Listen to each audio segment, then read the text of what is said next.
Fewer, who knows? We'll see. Mm-hmm. All right, we are live. Hello, good Friday. I always think Friday's a good day anyway, but today is an official Good Friday. Yeah, so welcome to our Total Fitness Bodybuilding video chats for Good Friday, April 7th. Joined here today with my good friend, Jeff Samataro. And Thank you. yeah, it's nice to have you finally joining in it's been a while. My goodness, I was just looking back at our past chats. It was February, middle of February, since we had a chat together. Oh, wow, really? It's been that long? It's been that long, yeah. So it's nice to have you back onto the video chats. So while we're waiting for a few people to hop on board here, let's see. We're streaming simultaneously through Facebook as well as on YouTube, and I think we got some people tuning in there now. If this is coming through loud and clear, if you can hear us and see us, let us know into the chat window. If you're on YouTube, there's going to be a chat window to the side, one of the sides. If you're on Facebook, then it's probably going to be the video stream and then the comments below. But wherever you are watching, whether it's on Facebook or on YouTube, just type into the chat and let us know if you can hear us and see us and if this is coming through. I always want to make sure it is. Even though I like talking to you, Jeff, the purpose of this video chat is to have a live stream as well. Right? I mean, you're coming through loud and clear, but I want to make sure that people can see us and hear us. Mm-hmm. I get it. Yeah. Marwan joining in. Hopefully this is coming through. Howdy. Actually met him down in Cancun, Mexico back in January. I was going to say July. In January when I was down there. Mm. Let's see who else we got joining now. Hopefully this is coming through loud and clear. I'm assuming it is. There we go. Anyway, Jeff, how are things going with you? I mean, with your workouts and that since we've last spoke. I know we've been chatting, back and forth through Messenger, but we haven't actually physically spoke. So how are things going with your workouts these days? Workouts have been going really, really well. The calisthenics program that I've been running now for the past, 6, 7, 8 months, something like that. Yes, for a while. Mm-hmm. Yeah, I've been really enjoying it a lot. I've noticed a ton of progress with a lot of things. I'm getting really close to being able to do a muscle up, which was one of my goals starting the program up. So that's been great. But it's been very challenging, way more challenging than I was anticipating it to be. Yeah. I have a lot of previous experience with like pull-ups and dips and things like that. But like some of like the holds and the isometric holds and stuff and some of the mobility and the groundwork and things that you work up to doing are way more difficult than they appear to be. So it's been good. It's been a new stimulus and I've noticed a huge progress, especially with my leg strength. I've noticed with legs too. And I had heard from a number of people that like when you do calisthenics, like that legs are kind of the weaker link, I guess, or like but not the case with me. I found it's been really, really super challenging because a lot of it is single leg variations, really deep range of motion. And yeah, so I've noticed a huge progress with my legs. Cool. So then, what are some leg exercises that you're focusing on primarily? I mean, I know the legs are going to come into play in a lot of exercises anyway. Like if you're doing various holding exercises and handstands and everything else, like you mean your legs obviously come into play from a stabilization point of view. So there's a lot of activation there. But like, what are you specifically doing for leg training? So we're working up to doing a Nordic curl. So okay. So we're doing Harrop curls right now, which is like hinging essentially, but like with your legs like behind you. So so we've been doing those, and those destroy me. I wake up the next day and it's like, oh, it definitely did something. ATG split squats, where your hamstring is like completely covering your calf and you got you're driving your knee way over your toe, getting that like super deep range of motion. Okay. That's been one. Step ups, different step up variations. Holding on to on dumbbells, or doing it with a bar on your back too, like a back squat, but like doing step ups that way. Gotcha. And then just like a lot of ground stuff, like getting low to the ground and doing a lot of movement, like low movement, low to the ground like that. And being in those low positions like that for long periods of time, like you'll feel like a super burn in your quads. Sure. Sissy squats too. That's another one. Sissy squats. Are you doing Mhm. that with a sissy squat station where your legs are anchored, or are you doing them with like body weight? Body weight. Well, but I mean, because the old school sissy squats, like they never had anything to anchor their feet in, but the new ones, there's actually a sissy squat station. It's kind of like an anchor for your feet, so you can hold your balance. Yeah, I use that. Okay. I use that. Well, I used that before I did the calisthenics program, but now we're doing it without it. And essentially it's like going down to like a squat, like a really deep squat, and then driving your knees forward, or when your heels come off the ground, and then learning how to counterbalance your weight. So you kind of like pull your hips back and your knees are going forward. And then going back into the squat position and then coming up. And then coming down and then driving the knees forward and then coming up. But my coach, I mean, he's insane. He can do like standing sissy squats, like in deficits and stuff like that off of a box. And it's like insane. Wow. Okay. I got to just see something here now. I'm just sissy squats, because there's a couple different variations there. I'm just for these exercises, like the body weight ones, you see, like basically the people are not using any, just maybe hold on to something for balance or support, but basically you're doing it. It's kind of like a leg extension with your body weight in that variation. Here's an extreme one, right? Yeah, that's like what my coach. That's what my coach can do. Yeah, off the box. Wow. Okay. That's crazy. Yeah. Because the ones that most people who do sissy squats, it's you have this machine that kind of anchors your feet in place, and that makes it much more doable for mere mortals. Yeah. I was doing that pre the calisthenics program. I have that, and you can do like back extensions and things and hinges on that as well. Right. Yeah. But like like using your body weight and learning how to balance your weight like that, it makes it a whole different game. Yeah, for sure. And you also mentioned the Nordic curl. Is that a body weight leg curl? That's what I'm thinking? Am I thinking? Yeah, it's like so your legs are anchored behind you, and then you like your torso, you lean forward like that, and then push yourself back up. Right. Well, I mean the extreme guys can do it without pushing themselves back up. So I can't do one now. I'm doing the hair up curl. So your legs are anchored behind you and you're just leaning forward and then you're just hinging. Okay. With like an anterior pelvic tilt. Yeah. And I mean, that's hard enough for me. I mean, it's all progressive overload for sure. I've seen a lot of people do that at the gym. Sometimes using like a broomstick or something to help, just to press off, so to kind of self-spotting themselves with it. But yeah, so it's pretty cool that you're doing all these different exercises. And again, I've seen some of the videos you've been posting to our group, and that some of the progressions you've made is pretty impressive for sure.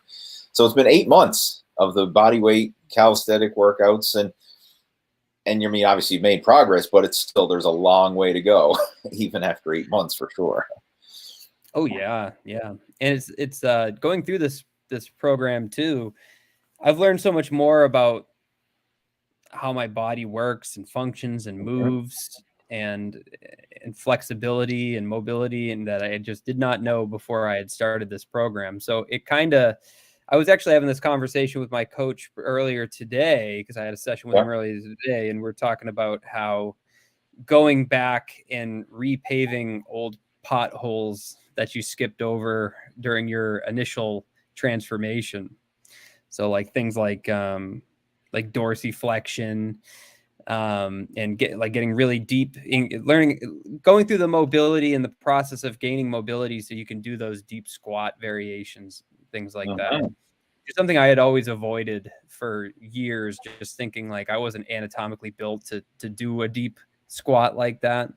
Right. And so going through and going back and working on some of the basics and trying to master some of those basic concepts again that I had just kind of glanced over, I guess, or not paid as Cool. much attention to as I should have during my initial transformation there.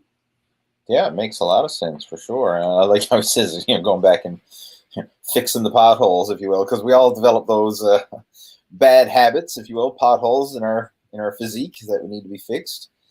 And yeah, it takes a while to develop that. I mean, I know in my early days of training, like I never did full squats. It was, oh my God, I have been training for a decade before I ever did a full squat.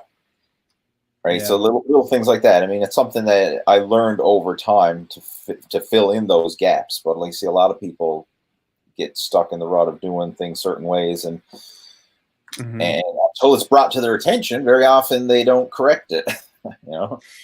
Yeah, I had never done like a really like a full squat before until I started working with this guy, and then he has me doing squats on slant boards and going down where you're like your butt is hitting your ankles essentially, and then coming up from that. And let me tell you, just body weight squats on a slant board and that deep range of motion like that is insanely tough.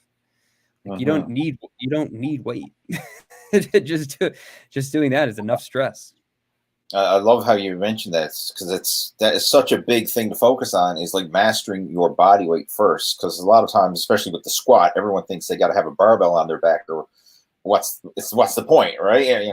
But yeah, you can make a lot of muscle stimulation with just body weight alone, especially when you're doing full range of motion and these different squat variations. And this was something I personally learned through martial arts training, because that was one of the things that I did back when I was younger.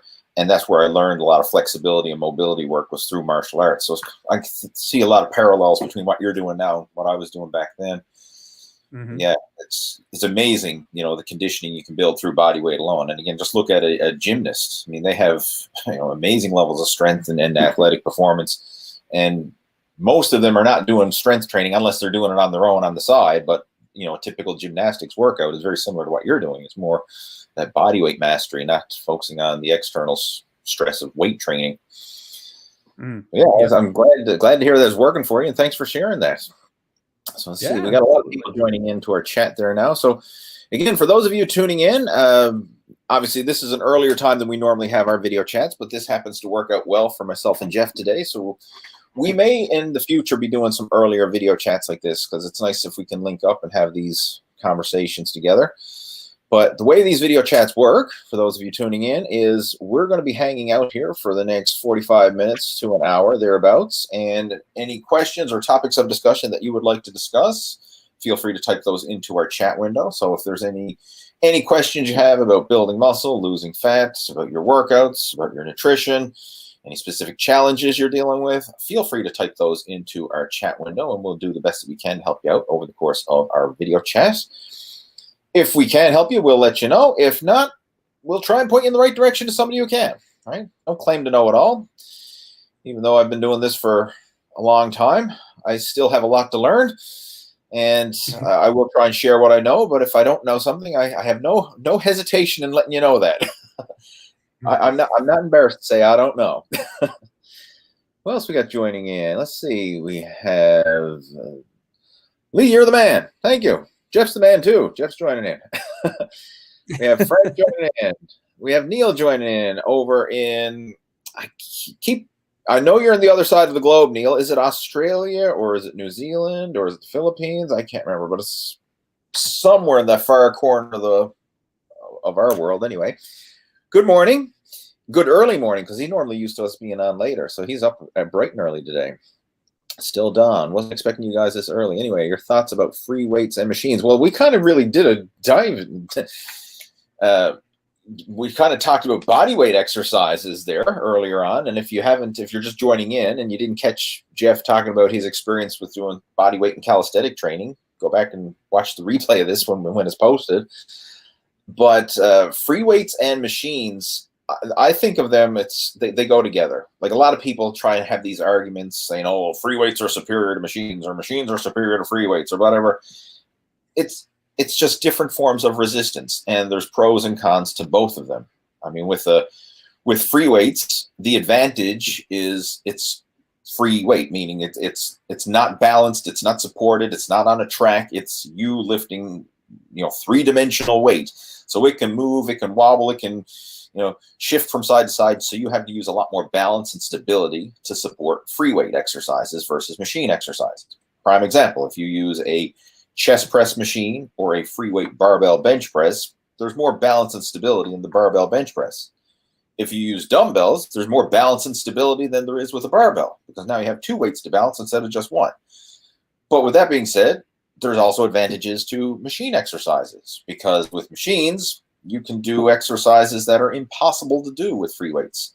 Think of exercises like pull-down movements, like a lat pull-down or a tricep press-down, or a leg press, or a leg extension, or a leg curl, or different movement patterns. It's very hard to duplicate those with free weights, and that's where machines can certainly come into play. But I'm not one of these guys to say, oh, one is right, wrong, good, or bad. They're both effective, and that's why you look at most advanced bodybuilders and athletes, and they use both. All right. So, Jeff, I'm just curious to hear, like, what's your experience with this now, especially now after you're going through the whole bodyweight and calisthenic training? Well, first of all, like, what's the general opinion at the calisthenics gym that you're training at when it comes to free weights and machines? Well, it's a calisthenics gym, but it's not like there's no like dogma there of like, it's only this or only that or whatnot. Like we use weights too at certain times. So it's not like it's like you said, it's not like one is right and one is wrong. Personally, I work out from home, so I don't really have a lot of machines that I work with. I do a lot more free weight calisthenics stuff. But I remember like about a month ago ish, like we lost power. We had a big snowstorm and we lost power, and I couldn't work out down in my basement because it was pitch dark down there. So I went to Planet Fitness and I got a day pass.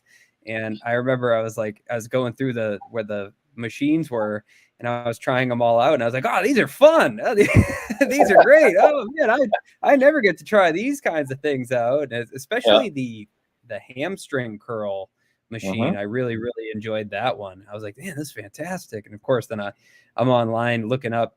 I was like, I wonder how much a hamstring curl machine is. And I wonder if my wife would notice if I snuck it in my basement. Yeah. So, yeah. So I thought they were fun. I thought they were cool. And, I don't really go to a commercial gym too often, but I find that when I do go to a commercial gym, I like to use the machines because it's something I don't get to use too much. And sometimes I just don't feel like using free weights or something like that. And in that case, I'd use a machine. So, so constantly just be mixing it up. Yeah, that's a good point. Like even for advanced lifters, and this is something that I've seen from, just talking with like power lifters and guys who are very serious into free weights. There's times when, you want to train your muscles, but you don't want to place the stress of free weights. Like there's times, okay, guys may need to train their legs, but they don't want to place a loaded barbell on their back.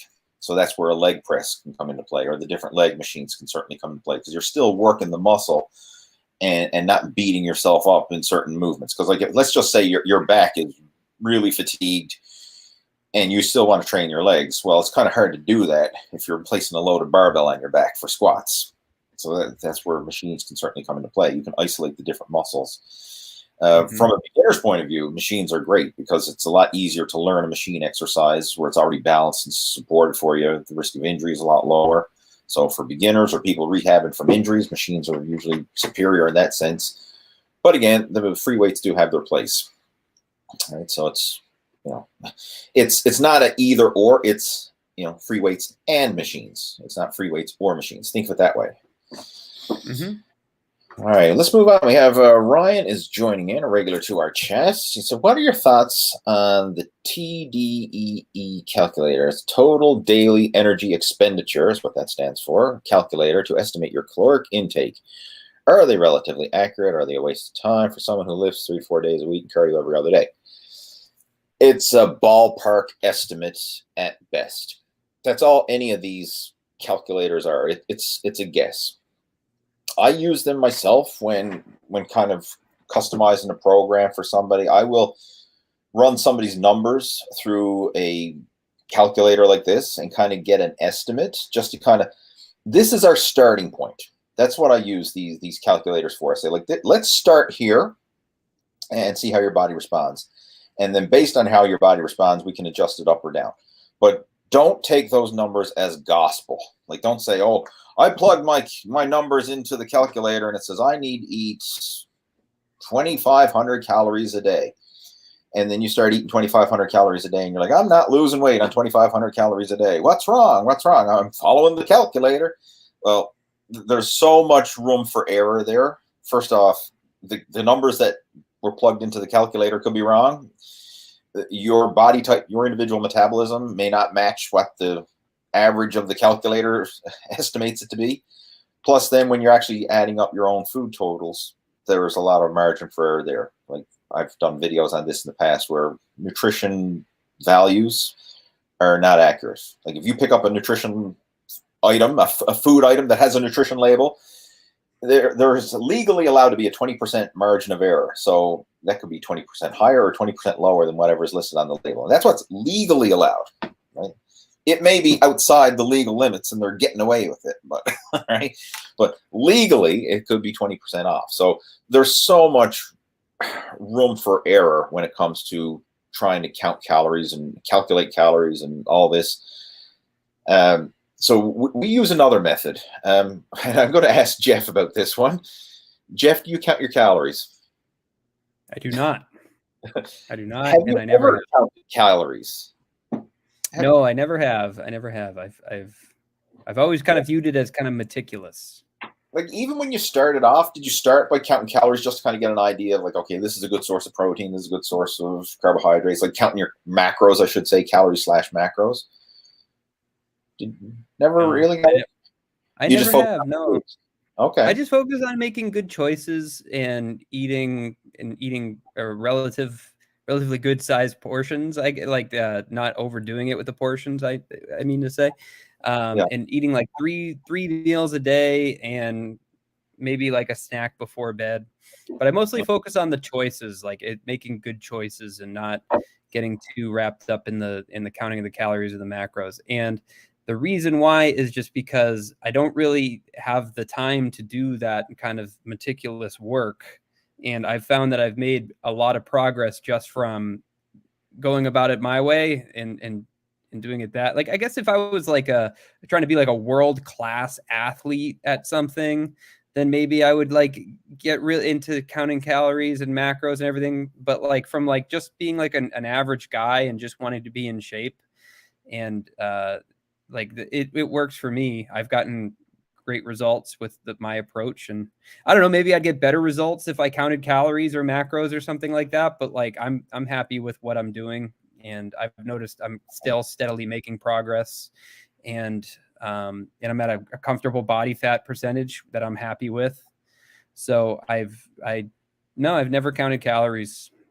It just seems like it takes like a lot of time. I don't know. You've clearly done it. So like, I mean, weighing food and plugging them in a calculator and doing all that like every single day, like that just seems like a lot. Like it's already a lot. Yeah, it's already a lot, like cooking and preparing healthy food and finding the time to work out every day and doing everything like that already takes a lot. And then having to add also counting calories and macros and weighing food and everything like that. That just seems like, what is this, like a full-time job now? Like realistically, realistically, like we have other things going on in our lives. It really comes down to that being good enough and good enough consistently. And what you explained, making better choices, just focusing on the eating habits, that's good enough, right? It's not perfect. I mean, obviously there's room for improvement and stuff like that, but it's good enough. It's good enough consistently, and it's working. So like, if it's working, we don't need to, if it ain't broke, don't fix it. Like, that's the way I look at it.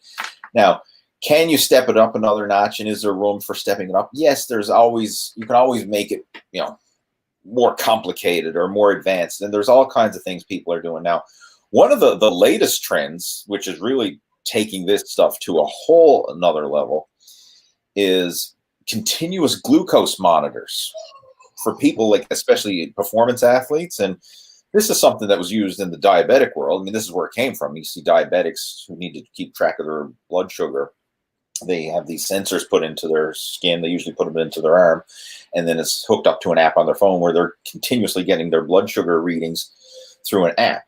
A lot of athletes are using this now so that they can literally adjust their food on the fly based on their blood sugar in real time, right? So they know, and they'll know how their body responds to different foods and everything else. So they're constantly trying to make sure that they're at that ideal blood sugar without getting the spikes and the lows. It's like this is taking it to a whole nother level of technology and advancements, and it's something I haven't dove into it myself, but I'm curious, and who knows? As these things become more and more available, and they are gradually becoming more available, but they're really expensive. You're looking at like a couple $100 every. I think it's at least $100 a week or more to have these continuous glucose monitor sensors. So it can add up, right? I mean, that's an extra $400 a month, to know your blood sugar. If it's a life or death situation like a diabetic, yeah, it's worth it. And of course, in that situation, to be covered under health insurance, most likely. But from a recreational athlete, that would most likely be out-of-pocket expenses. So it's a bit on the pricey side. But there's something that we can take it to a whole nother level. I know that's a bit different than the question that Ryan had about the calorie calculators, but it's getting down to being good enough and good enough consistently. So it's not a waste of time, but you look at the bigger picture. And what I want to focus on here, your eating choices. Like, are you eating protein and vegetables with all your major meals? Are you consistent with your meals? Like, are you minimizing processed foods? Are you minimizing alcohol? Are you getting enough sleep? Like, all these other things have such a bigger impact than being spot on with your calories.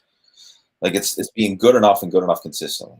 Like, as long as you're in the ballpark, but you stay in the ballpark, not like some people who like, oh, I tracked my calories for a week and then I binged for a week and then I tracked my calories for another 2 weeks and then we went on holiday and I didn't count anything for a week, and on and off, up and down, up and down.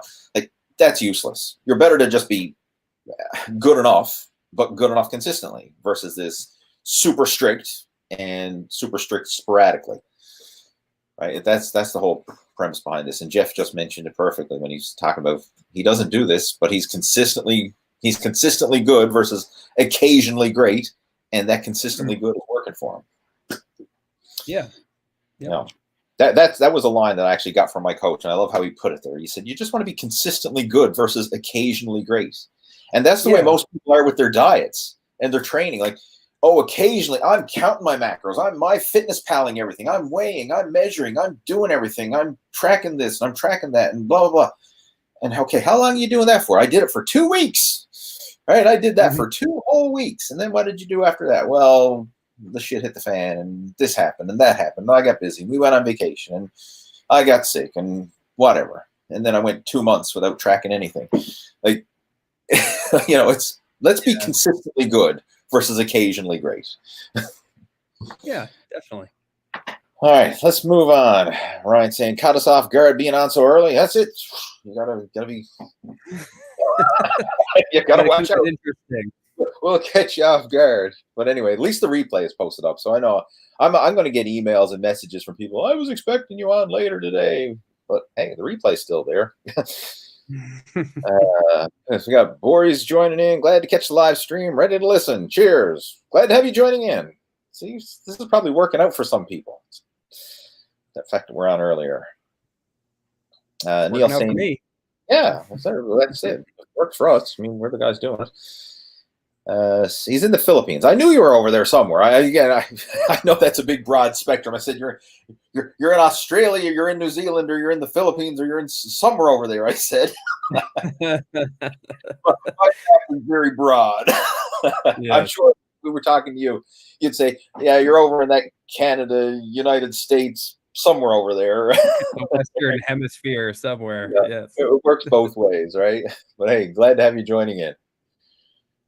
We got Jimmy joining us. Any advice for someone who struggles to stick with a program, gets bored easily after a few weeks of a new problem, or maybe meant new program? I guess that's what he meant. Gets bored easily.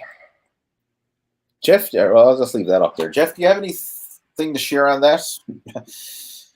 How did you deal with it? Or first off, did you go through this, in your journey, feeling that you get bored easily? Yeah, that's what happened when I was going through my more bodybuilding type of program. And I mean, I had done it for a good 4 or 5 years before I had gotten bored with it. But yeah, no, eventually I hit a point where it was just kind of becoming sort of routine. And then after it gets kind of routine after a while, it's like you almost kind of stop putting in like maximal effort into it because you're just kind of like going through the motions a little bit. So that's when I decided to go into the calisthenics program to change it up. So I would say if you're getting bored after a few weeks, then you need to just keep.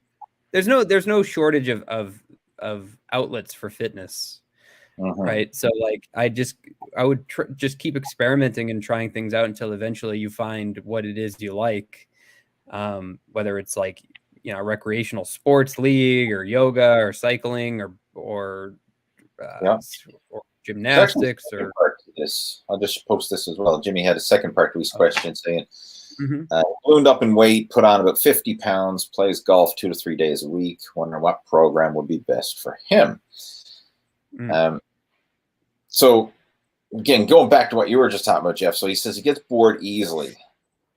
One thing that I found myself, and I think you can probably relate to this as well, Jeff. If you have something that you're working towards, you have some goals or ambitions or something that you're working towards versus I'm just working out because it's good for me and I'm supposed to. And like there's no real, there's no objective in mind other than I'm doing this because it's good for me. Right? Yeah. The doctor says you should exercise regularly, you should eat right. So yeah. But like, what are you doing it for? What's your why? Like, do you need to find your why? And I think if you have a big enough why, you'll find the motivation and the power to be able to follow through. And there's a lot of ways we can unpack this. You could do it from a deeper perspective version. This is also known as the 5 Whys exercise. I have a blog post covering this, the 5 Whys exercise. If you just go to leehayward.com, search for it. I'll see if I can find it there real quick. But if you just go to my blog, leehayward.com, and the 5 Whys, or that's the exercise. I'm trying to think it's how to stay motivated to lose weight. The 5 Whys. That's what it's called. So I'll just share this real quick. This is a good exercise to go through. I recommend everybody go through this if you have not already done so.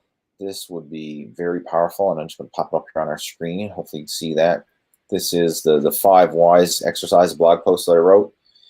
And read that over, right? I'll post the link to it in our video chat, but you can also find it right on my blog. But go through this, and I share my story here, and then it helps to reveal my why behind how I made my transformation over 40 and got back in shape again.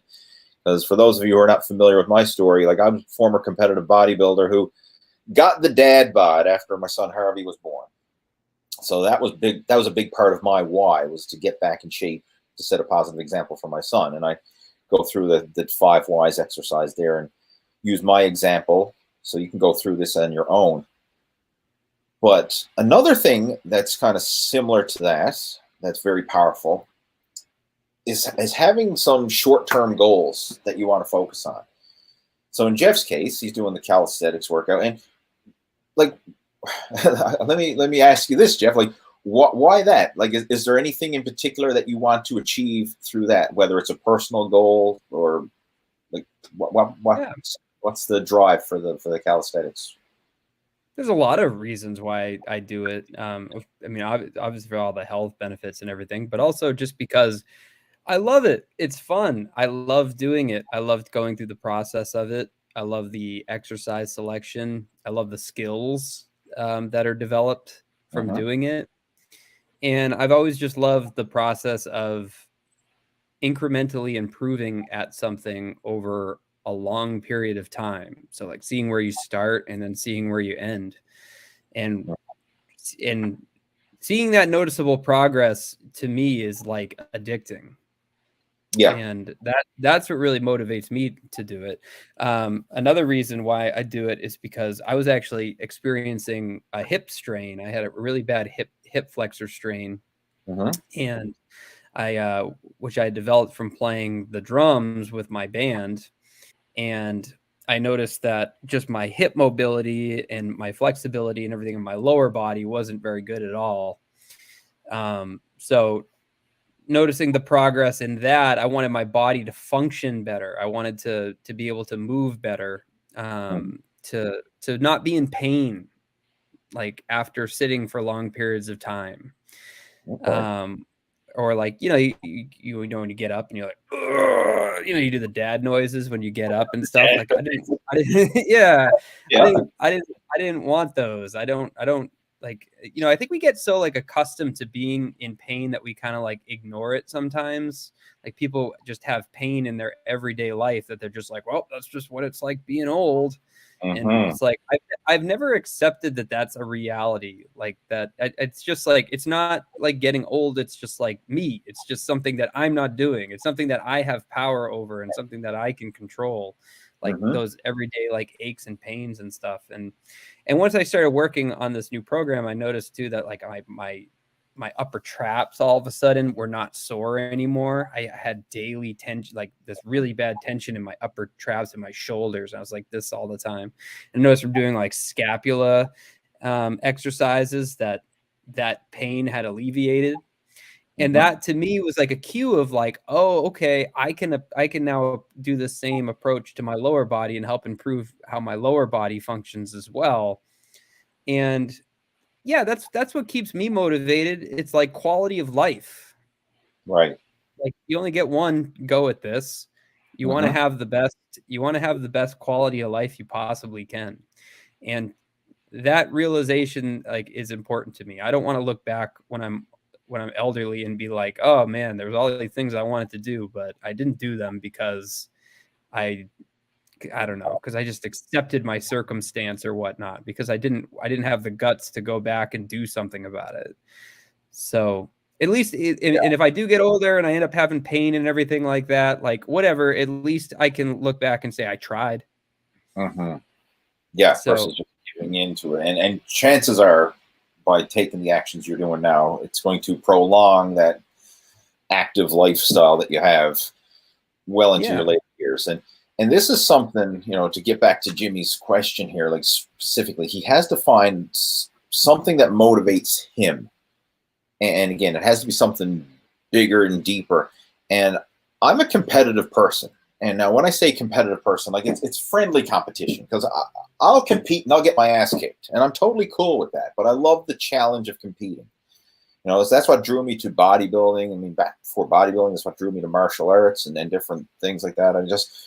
I love to test myself, to challenge myself. And with bodybuilding, man, if anybody's wants to see this like prime example of motivation, there's nothing that will motivate you more in the short term, right? I got to caveat that in the short term than a bodybuilding competition. Now, that's not applicable for everybody. And of course, some people are, that's totally off the radar, but I'm just going to use that as an analogy. When somebody competes in a bodybuilding competition, first off, you have the competition side of things. Okay, you're competing against other people, so you want to do well. You're competing against yourself, but you also have that public side of it where I'm going to be putting myself in front of a panel of judges, in front of an auditorium full of spectators. There's going to be pictures. There's going to be videos. I'm being put on the line. Like, I don't want to look like an idiot. I don't want to make a fool of myself. So you have that. There's so many avenues pushing you towards actually following through and making this work, right? There's so much there. The competitive side, the not wanting to be embarrassed side, the personal satisfaction side, wanting to achieve that before and after transformation, all that kind of stuff. There's so many avenues. And that's why when I've seen people who've competed, some of the most dramatic before and after transformations ever come from competitive bodybuilders and physique competitors. When I say bodybuilding, I'm talking about all divisions, whether it's bodybuilding, classic physique, figure, bikini, men's physique, men's fitness. Like nowadays we have so many different categories, but it's all bodybuilding. It's all building your body and basically presenting it on stage. that is huge, right? So that's what drove me for years. Like from 1995 up until 2011, I was competing in bodybuilding, and that was my driving force. Always in the back of my mind, I want to be better for next competition. So that was always in the back of my mind, and that was a big driving force. When I stopped competing in bodybuilding, that's when I got the dad bod, right? That's when I fell off track. And it doesn't take much. Like, it's just a little decline, but it's like that decline starts to become normal. And all of a sudden it's like, who's this fat slob looking back at me in the mirror, right? I mean, it catches up to you. And then I needed something else to re-spark my motivation. And I actually did make a comeback to bodybuilding in 2021. That's when I made a comeback to the Masters stage. And that was fun. I enjoyed it, but it was a nice journey to get back in shape. But the satisfaction wasn't the same, because I was like, okay, I've been here and done this. Like being backstage, I was kind of just like looking at it all from a third person perspective. And I've seen all these young people, a lot of first time competitors and people who are up and coming bodybuilders, and they still got the piss and vinegar in them. They're still excited. And I was like looking around like, I've been here, done this before. And it just didn't have the same zest or the same appeal. I was kind of like, boy, right? I could take it or leave it at this stage of the game. And even though I did it and I was very pleased, made the comeback and all that, and I was happy with the results, is not something that really motivated or inspired me. But now in recent years, I've taken on another passion, which is I've gotten involved with cycling and doing some competition on the local level. Like last year, I competed in a bike race. This is the Pooch Cove Classic, and that's coming up again now next month. So I'm actually training for a bicycle race, and I'm using that as my motivation, because it's something that is exciting to me. It's something that's challenging and motivating. And I find if you have something that you're working towards, it just makes it that much easier to follow through, because you have purpose behind it versus I just want to work out because I should. Like, that's such a weak reason. Like, you should eat healthy, you should exercise, you should take care of yourself, blah blah blah. But if you don't have a reason why, something that's driving you forward, it's easy to say, I'm bored with this, I don't want to do it, and then do something else that you find more, I guess, exciting or fun in the moment. So you have to have that reason why, and that's unique for everybody. That's why I recommend that 5 whys exercise that I mentioned before. And again, going back to Jimmy's question here, he said he plays golf. That's one of the things he likes to do. I would relate your fitness to your golf game. Like golf, we can argue that it's a physical sport. I mean, it's not the most physically demanding sport, but there is a lot of physical aspects to it. I mean, you have to be flexible, you have to be explosive, you have to have good coordination and all these physical skills. So if you're passionate about golf, think of, how can I focus on my fitness and nutrition to improve my golf game? Like losing weight, losing that 50 pounds will certainly improve your golf game, right? I mean, if you got to swing the club and also swing an extra 50 pounds of belly fat along with it, that's going to be that's challenging.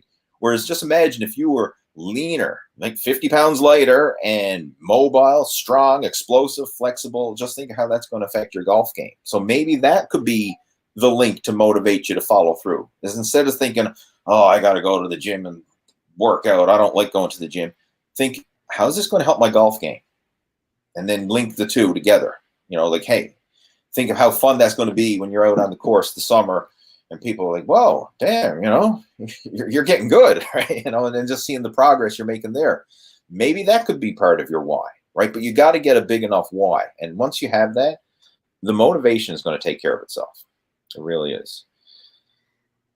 I know we talked a bit about that one, but it's an important one, because this kind of stuff, the mindset, the inner game, this goes so much deeper than, what's the best exercises, what's the best calories, what's the best macros. Like, tell me the tactics. Like, the tactics don't mean nothing if you don't have the inner game side of things taken care of first. So that's why I always like to focus on this. Like, yeah. Does that make sense? Like, I mean, I know you've gone through this journey yourself, but oh, yeah, the tactics are easy. They really yeah. are. Oh, yeah. No.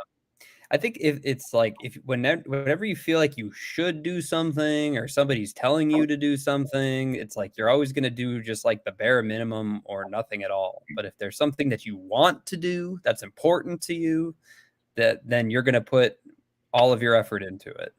So you need to find what that is. Yep.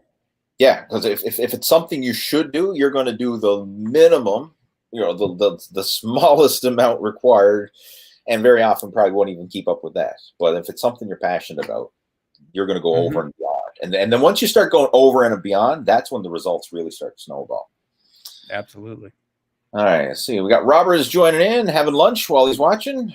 Hopefully it's a healthy lunch. And glad to have you joining in. Robert's a regular to the video chats. We got Omega. This is the gym that I train at. Omega Health and Fitness. Happy Easter, everyone. Hello, Lee and Jeff. Hope you're both well. In your opinion, guys, what's the best resource books in regards to nutrition and exercise science and programming? Okay. Exercise. Your best resources / books regards to nutrition and exercise science and programming. I got one. Okay. Share. Yeah, I got it right up here. This book's great. This is one you recommended. Burn the Fat, Feed the Muscle by Tom Venuto. I love this book. This book is great. Got it on my shelf too somewhere. But anyway, yep. Yeah. This one's great. That's cool. I like that one because he breaks it down into practical, applicable strategies. Like yes, he does cover some of the science behind it, if you will, but it's more application based, and that's what we need to focus on. One of the things I want to address here with this exercise science and programming, that's a challenging word, and I want to unpack that, because who are you trying to help, or who are you trying to impress? That's what I should say. And this is something as a quote unquote fitness influencer, trainer, coach, whatever. This is a constant dilemma that a lot of people find themselves in. Is you put out content and material to try and impress other fitness coaches and trainers. So when someone who's in the know sees what you put out, they say, oh, that makes sense. That's legit. That's backed by science. That's whatever. But for the person who's actually going to use it, your end user, your client, your student, whatever, it could be way over the head, too overwhelming, too complex. And if, a confused mind does nothing. So who are you gearing it for? Are you trying to impress other trainers and coaches with your level of knowledge, or are you actually trying to help people get in shape and live a healthier lifestyle?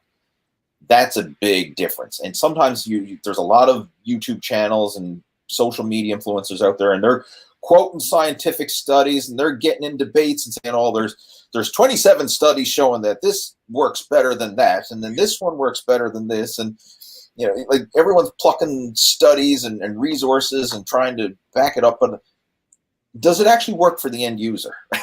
Does it actually work for the real person and if that's the case, then you got to really, I know this sounds bad, but you got to dumb it down to the point where it's applicable. And that's where I keep coming back to this good enough, but good enough consistently approach. Like, we could have the most scientific based program with everything calculated out, precise and measured, and all your macros and calories calculated out and timed, and every set and rep timed, everything with your workouts laid out in precise mathematical precision. If you can't follow it consistently, then it's useless. Like a half-assed program that's done consistently is going to outproduce the most scientific program that's done inconsistently. So that's where we got to be good enough, but good enough consistently. Consistently good versus occasionally great. So that's one thing that I would really recommend here. And one resource that I'm going to recommend, especially from the nutrition side of things, Precision Nutrition. I'm certified as a level 1 nutrition coach with Precision Nutrition, and I just recently did their level 2 master health certification. And I'm not sponsored by Precision Nutrition or anything like that. I mean, this is just a genuine, honest review. That level 2 course was over and beyond my expectations. And they didn't even dive into the science behind nutrition. They dived into the psychology behind habits and why we do what we do. Because a lot of us know enough to make progress. Like, we know we should exercise. We know we should eat right. We know we should do this. We know we should do that. We know we shouldn't smoke cigarettes. We shouldn't drink alcohol. We should get 8 hours of sleep. We know what to do. Why the hell are we not doing it? Right? If we know everything, we know so damn much, but we're not doing anything. Like, you got to underline that stuff. And that really goes into deep subconscious the psychology behind it. And that's what the Master Health Certification program really dives into. And it was a game changer. And it's not saying that there's a right size answer for everybody, but it's how do you take that stuff and helps the individual break down their layers, like peeling back the layers of an onion to find out what are your mental blocks, what's holding you back, and how can we modify, your resistance and your ambivalence, that you have towards change. And sometimes it's like we want two opposing goals, right? I want 6-pack abs, and I also want that chocolate cake for dessert. Right? I want to go to the gym and work out, but I also want to watch that show on Netflix, right? I want to do this and I want to do that, right? I want to have 6-pack abs when I go to the beach on vacation, but I also want to go to the all-you-can-eat buffet, right? It's like, how do you make that work? It's no one, hey, you should have this many calories, macros, and you should do this many sets and reps in the gym. Like, that's not going to help anybody if you don't have the underlying stuff figured out, the inner game side of fitness and nutrition. And that's what the Master Health Certification goes through. So it was ironic. I had this conversation with somebody earlier today who was asking, resources for trainers and coaches. I'd recommend, like, go through Precision Nutrition, like, go through all their stuff. It's just phenomenal. And the thing is, it's not just the tactics, but it's, dealing with the mindset and the inner game side of things, the psychology behind it. You got any other resources that you use, Jeff? I mean, there's so many resources out there, but I think what I just covered, the mindset and the inner game side, is so much more powerful for real world results versus just exercise science. Like, in my opinion, exercise science and this really high level stuff, yeah, if you're dealing with high level athletes, professionals, world-class athletes, yeah, that's where, the science can make or break it. Because at that level, everybody's motivated. Everybody's got goals. Everybody's going to be consistent. Like, it's not, if someone's training for the Olympics, they're not going to be on and off again, right? Like, oh, I don't think I'm going to work out today. Nah, like, they're all on, right? So that's when science and marginal gains make a difference. But for the average Joe who's, works out 1 week and then takes a month off, marginal gains ain't going to mean jack shit, right? You need to be consistently good and not focusing on the perfection. Yeah. And how does that relate to music, Jeff? Like, in your when you're coaching music students, that you find, like, some people want to get the results, but they're not putting in, teach me the best tactics to get better, but they're not focusing on being consistently good. You ever find that? Oh, yeah. It's like the parallels between fitness and teaching music are, it's insane. Like, it's just like, we were talking about earlier about, like, like, at the beginning, like, when you start your journey, you're kind of like in a rush to get there. Yes. And, like, you're right. I mean, you remember when I first started working with you, I'd message you about once, twice a day, just being like, so, like, how long is it going to take? It's like, and you just kept telling me, you're like, it takes as long as it takes. You just have to keep going.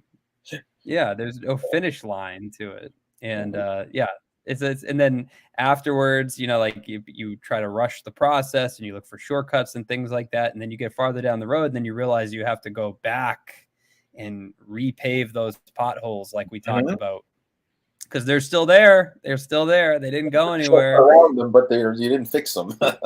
Right. Exactly. So you got to go back and you got to fix them. So yeah, like, it's the parallels are crazy. It's almost identical in a way. There is. Yeah. And I will. Okay, go ahead. Go ahead.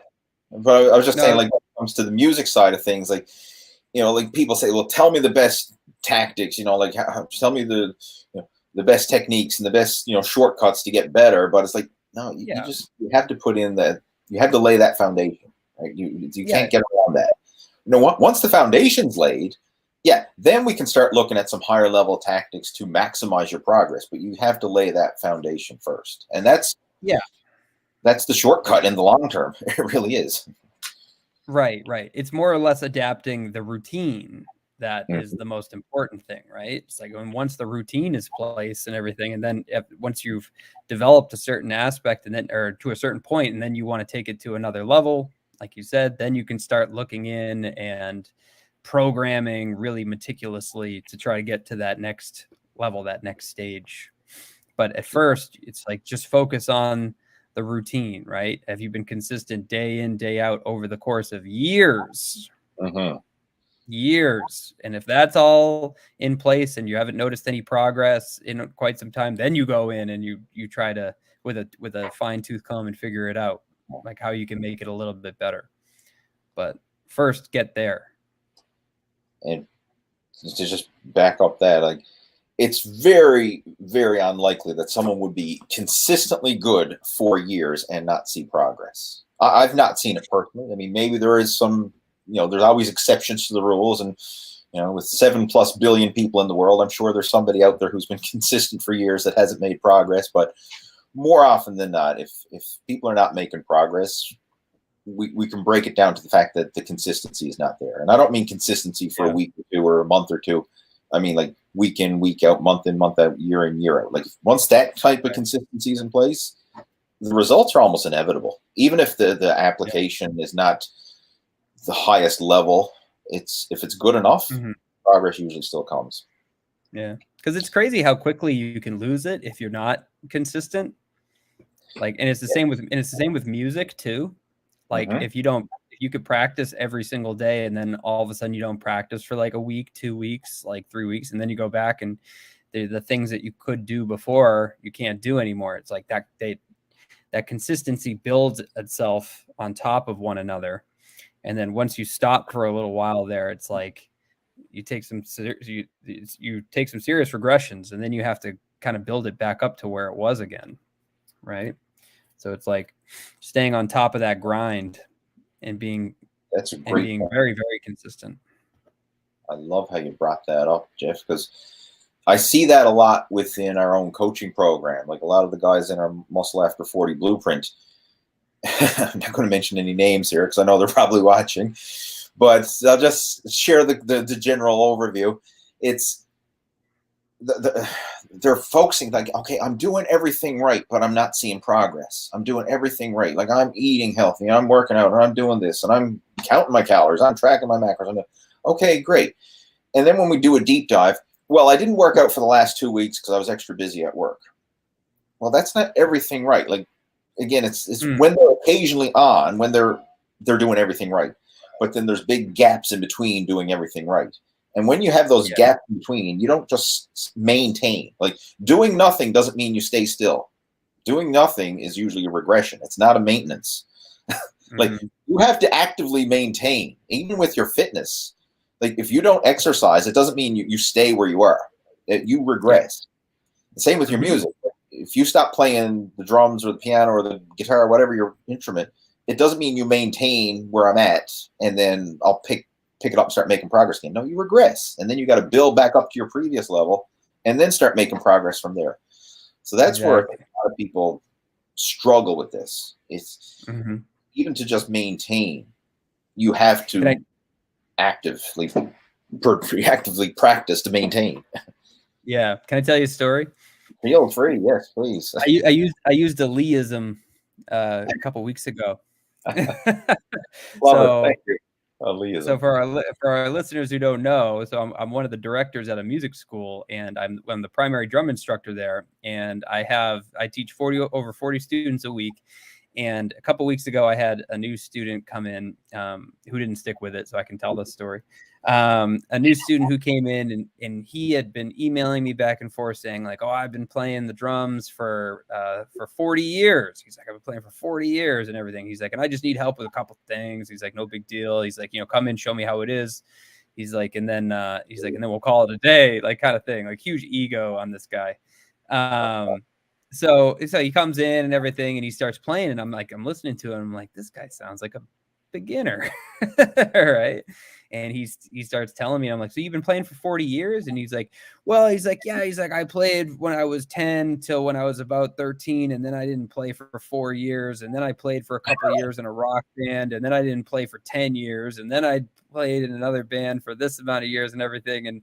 And all I could think about was, I've heard you say this before. It's like, so you've been playing for 1 year, but over the course of 30, 40 years. Yep. It's like the same kind of thing with people who work out and aren't consistent like that. It's like, and you hear people say that too, like, oh, I've been lifting weights for 20 years, 30 years and everything. And it's like, but they go through the same kind of process like that guy did with lifting weights. And it's like, you haven't really been lifting weights for 30 years. You've been lifting weights for 1 year over the course of 30 years. Yeah. Kind of thing. How does it, there's different ways of saying it. I think I've said it before, like you've got 1 year experience 10 times or something like that. Yeah, it was, yeah, right. Yeah. Over the course of 40 years, he's worked out a year for 10 times. So like he's never gotten past that 1 year of experience because you're always backtracking. Like, okay, you 1 year of progress, and maybe it's not even a consistent 1 year at that, right? Because I mean, right. Mm-hmm. But it's 1 year of experience, and then you fall off track. Then you got to relearn that 1 year experience all over again. So you never really get beyond that. It's right. When you're consistent day in, day out, week in, week out, year in, year out, month in, month out. That's right. That's when it shows. And then when you see people at that level, like it's just they're at a different level in terms of, even if they're not as pushing as hard as somebody, like let's just say someone like yourself as a drummer. You've been playing the drums for over 20 years. Even if you scale back to only playing 3 times a week, and then you got someone who's up and coming, and they're still within their first couple of years, but they're playing 6-7 days a week. You know, they're hungry. They're playing, 2 hours a day every day. Mm-hmm. There's still, when push comes to shove, even if you're on 3 days a week, but you've been doing this for over 20 years. Your 3 days a week is still going to be at a much higher level than their 6 days a week after 2 years. Sure.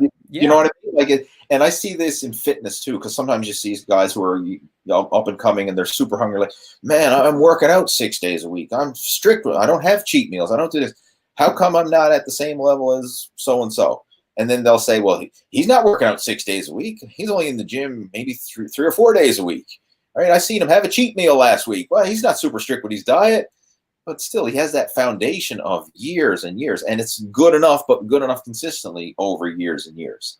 So it's slow progress versus this short spike of progress, and then inconsistency. Yeah. But I see that a lot, and I even see it in the cycling world. Like a lot of the people that I ride with and follow and stuff, some of the local cyclists, guys have been riding seriously for years.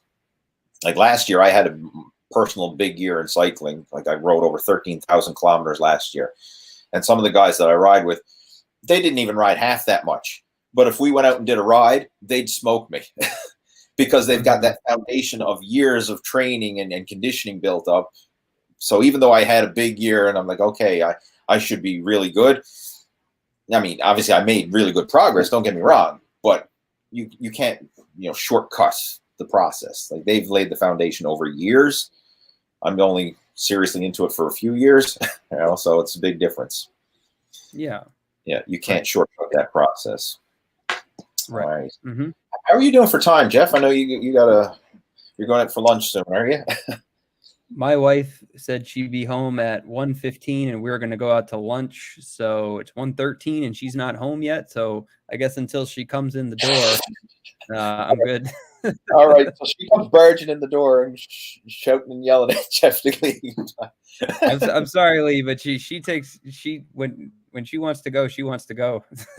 So I totally relate to that. Until then, though.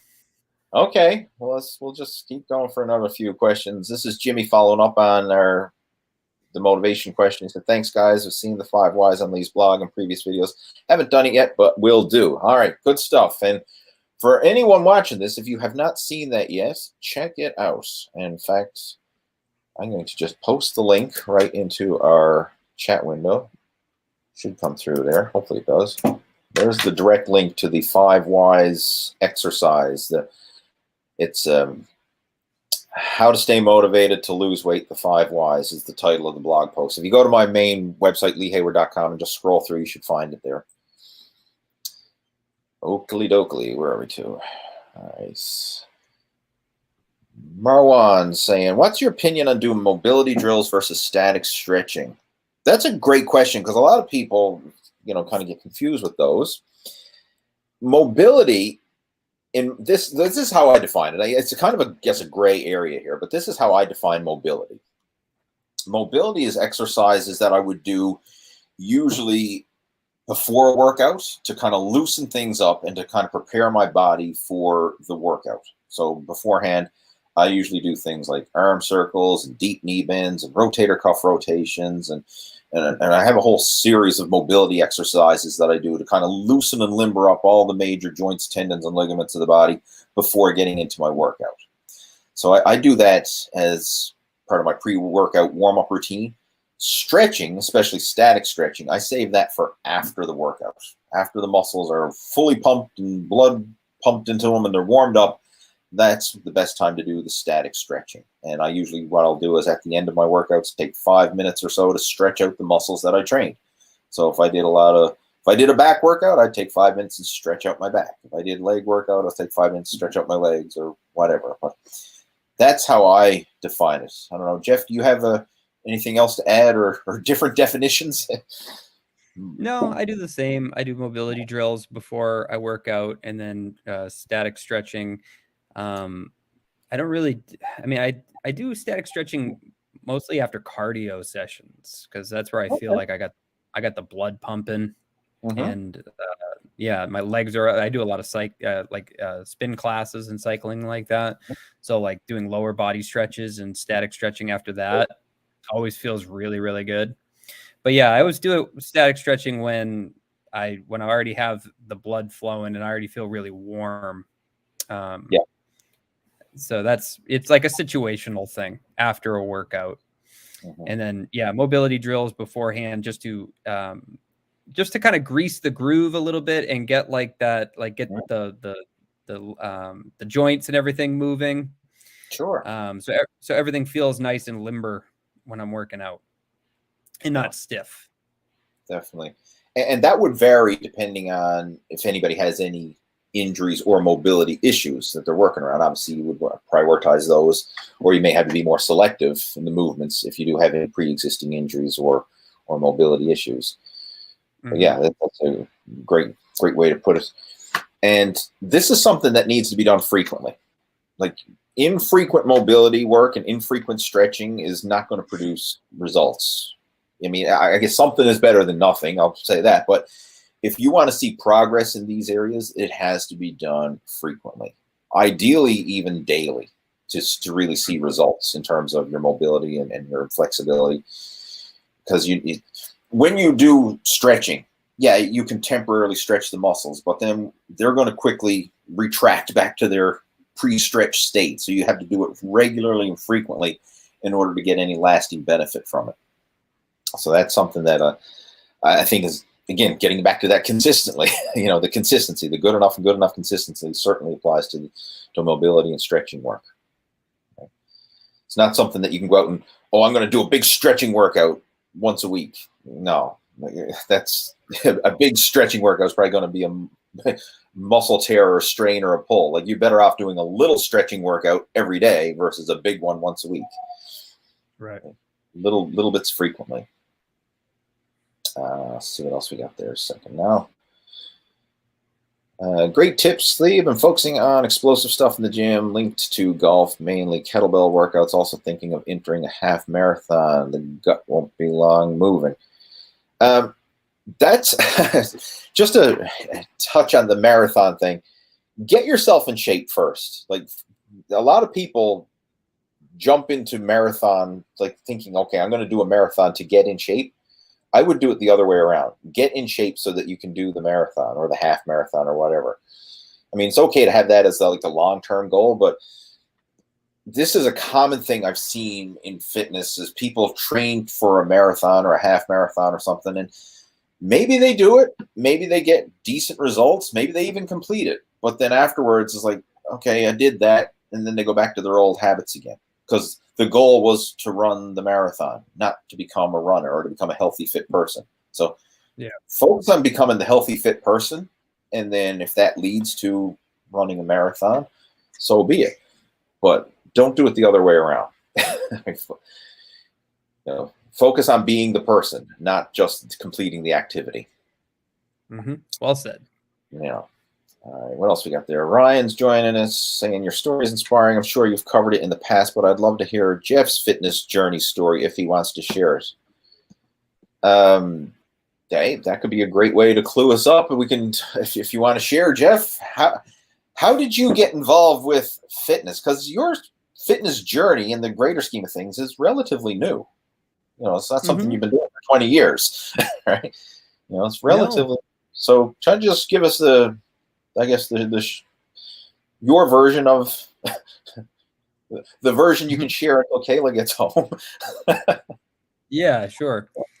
So it was 2016. I had gained, or I was about 70 pounds overweight, and I was up to, it was about 235, 240, I want to say. And I remember there were signs, like I'd go to the doctor, and my doctor, I remember, was telling me, he's like, I noticed you put on a lot of weight and everything. He's like, I just want to bring this to your attention because he's like, you're at the point where you could lose 20 pounds. He's like, or you could keep going in that other direction and put on another 20 pounds. He's like, and now you're kind of flirting with obesity a little bit. He's like, I would just want to bring it to your attention so that way you knew about it. And I was like, oh, okay, whatever. The guy's an asshole. So, and then hear the truth there, right? Yeah, I know. And then on Christmas Eve, I remember I went to go see my grandfather on Christmas Eve, and he pulled me when I walked into the living room. He pulled me over, and he's like, you don't look very good. And I looked at him. I go, well, you don't look very good either. And he goes, yeah, but I'm old. He goes, it looks like you put on a couple pounds and everything. And then I was like, man, people, I keep hearing this, that I'm putting on some weight. I go, I really need to. I was like, are people just being mean, or is this true? And then I remember I saw a picture of me. I went out on a Friday night, and I saw a picture of me with my wife, and I was just horrified with how it was. I mean, it wasn't a flattering picture at all, and I noticed I just looked huge. And I was like, man, I guess there is some truth to that. Like, I do need to start losing some weight. So I started by doing the keto diet. That was what my wife, she came home from work one day and said, hey, I just learned about this diet. I got a friend at work, and she had lost X amount of pounds in X amount of days or whatever. And she's doing this thing called the keto diet. So I was like, all right, let's give it a shot. And I ended up doing it, and I did it for a whole year. And I lost a good amount of weight. I lost about like 35 pounds on the keto diet. But that I hated the diet, and I couldn't stand doing it. So I was always looking for the cheat day or how to get out of it. So I got off of keto, and I had gained 10 or 15 pounds pretty quickly after that. Meanwhile, I was starting to get into YouTube fitness, and was watching videos on YouTube, and that's how I discovered you. And I started following along your Q&As on Fridays. And as a musician, I'm always gigging on Friday night. Drummers, that's your YouTube? Yes. Yeah. You used to tune into these chats every Friday, I remember, and you'd always have your questions posted. Oh yeah. No, I love the Q&As. I thought they were so great. And as a musician, I'm always gigging on Friday, so I'd be driving to the gig, hour, 2 hours or whatever. I'd always listen to the Q&A on my way to the gigs. It was perfect. It was at 5 p.m., which is about the time that I was leaving for my gigs. So I would just listen and make sure I get my question in. I get there early, so I had to make sure that you answer my questions. And then eventually I reached out to you, and I asked you if you could help me, and you graciously said that you would take me on as one of your coaching students. And that led to a huge transformation, a massive transformation, where I got down to about 168 pounds from 235, and just totally recomped my body. And I remember when I was thinking about signing on to your program, I just kept thinking to myself, like, you know, is this a good idea? I was talking about my wife, and I was like, I don't know. Do you think this is a good idea? And then I just had the realization. I was like, you know what? This is something that if I don't do it, I could potentially regret this. Like, I don't want to look back and be like, man, I really should have done that and then gain all that weight back and everything. So I went on and I decided, you know, I'm going to do it, and I'm going to put everything I have into it. So that way I don't look back and say that this was a mistake. I didn't want to be that guy who signs up with a personal trainer and then just doesn't do anything and just wastes his money. So I was like, I'm going to get everything I can possibly get out of this. And I started working with you. I started, and I was right from the beginning. I was like, I'm doing this. I'm putting everything into it, and I worked really hard right from the beginning. I was in close contact with you. I was messaging you daily, asking you, what would you do in this certain situation? How would you like? Yep, there it is. There it is. Yep. There it is. Yep. I remember messaging you from the grocery store and like sending you pictures of certain foods and being like, would you eat this? Going out to a restaurant with my relatives and be like, and I would send you the menu ahead of time and be like, Lee, what would you get if you were going to this restaurant tonight? And pretty much what I did was I just modeled my entire diet, my entire routine off of what you do. Mm-hmm. And that, and judging by the pictures, as you can see, it worked. Yep. And it worked really, really well. And yeah, and then in the process of doing it, I fell in love with it. And the more changes you see, like once my body started to change and I started to notice that I was gaining muscle and that I was losing weight and everything, I became addicted to it. I was like, I want to see how far I can take this on my own. Or not on my own, with the help of you and with the support of the other people in the group and everything. But like, how far can I take this? Where's like, how far can it go? And it's just led to a new passion in my life. Like now it's like, it's not a struggle for me to be in shape. It's not a struggle for me to get to the gym or work out or eat healthy or anything, because it's something that I love to do. And going back to what we were talking about earlier, that's like, it's so powerful once you love to do something and you look forward to do something and you wake up excited to train. You eat healthy because it helps you move towards your goals and the things that are important to you. Mm-hmm.